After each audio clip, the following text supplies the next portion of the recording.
Shalom, selamat pagi. Puji dan syukur kepada Tuhan, kita semua dalam keadaan baik, senantiasa dalam penyertaan dan perlindungan Tuhan. Hari ini kita akan melanjutkan pembacaan firman Tuhan, dari kitab Bilangan pasal 33. Sebelumnya marilah sama-sama kita berdoa. Bapa kami yang di surga, terima kasih untuk penyertaan-Mu dan pertolongan-Mu dalam hidup kami. Sebentar lagi kami akan melanjutkan pembacaan firman-Mu. Biarlah melalui firman-Mu kami dapat semakin mengerti maksud hati-Mu, sehingga kami dapat terus bertumbuh di dalam Kristus dan berbuah yang manis untuk sesama kami. Amin. Bilangan 33, tempat-tempat persinggahan orang Israel di padang gurun. Inilah tempat-tempat persinggahan orang Israel, setelah mereka keluar dari tanah Mesir, pasukan demi pasukan, di bawah pimpinan Musa dan Harun. Musa menuliskan perjalanan mereka dari tempat persinggahan ke tempat persinggahan sesuai dengan titah Tuhan, dan inilah tempat-tempat persinggahan mereka dalam perjalanan mereka.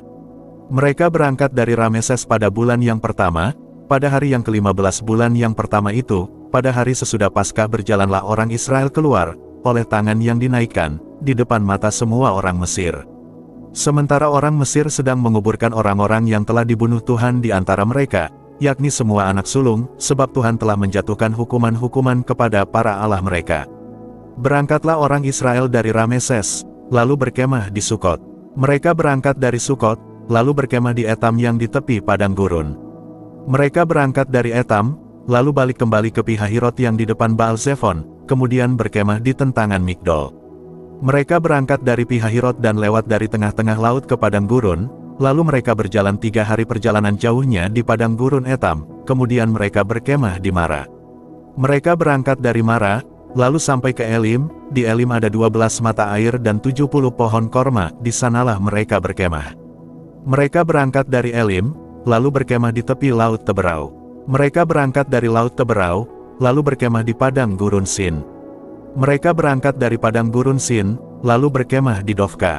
Mereka berangkat dari Dofka, lalu berkemah di Alus. Mereka berangkat dari Alus, lalu berkemah di Rafidim, dan di sana tidak ada air minum untuk bangsa itu. Mereka berangkat dari Rafidim, lalu berkemah di padang gurun Sinai. Mereka berangkat dari padang gurun Sinai, lalu berkemah di Kibrot Taawa. Mereka berangkat dari Kibrot Taawa, lalu berkemah di Hazerot. Mereka berangkat dari Hazerot, lalu berkemah di Ritma. Mereka berangkat dari Ritma, lalu berkemah di Rimon Peros. Mereka berangkat dari Rimon Peros, lalu berkemah di Libna. Mereka berangkat dari Libna, lalu berkemah di Risa. Mereka berangkat dari Risa, lalu berkemah di Kehelata. Mereka berangkat dari Kehelata, lalu berkemah di Harsyafer. Mereka berangkat dari Harsyafer, lalu berkemah di Harada. Mereka berangkat dari Harada, lalu berkemah di Mahelot. Mereka berangkat dari Mahelot, lalu berkemah di Tahat. Mereka berangkat dari Tahat, lalu berkemah di Tarah. Mereka berangkat dari Tarah, lalu berkemah di Mitka. Mereka berangkat dari Mitka, lalu berkemah di Hasmona. Mereka berangkat dari Hasmona, lalu berkemah di Moserot. Mereka berangkat dari Moserot, lalu berkemah di Bene Yakan. Mereka berangkat dari Bene Yakan, lalu berkemah di Horgitgat. Mereka berangkat dari Horgitgat, lalu berkemah di Yotbata. Mereka berangkat dari Yotbata, lalu berkemah di Abrona. Mereka berangkat dari Abrona, lalu berkemah di Ezion Geber.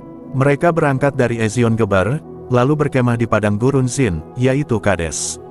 Mereka berangkat dari Kades, lalu berkemah di Gunung Hor, di perbatasan tanah Edom. Ketika itu Imam Harun naik ke Gunung Hor sesuai dengan titah Tuhan, dan di situ ia mati pada tahun ke-40 sesudah orang Israel keluar dari tanah Mesir, pada bulan yang kelima, pada tanggal 1 bulan itu.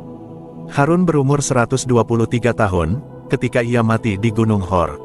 Pada waktu itu Raja negeri Arad, orang Kanaan itu, yang tinggal di tanah Negeb di tanah Kanaan, mendengar kabar tentang kedatangan orang Israel.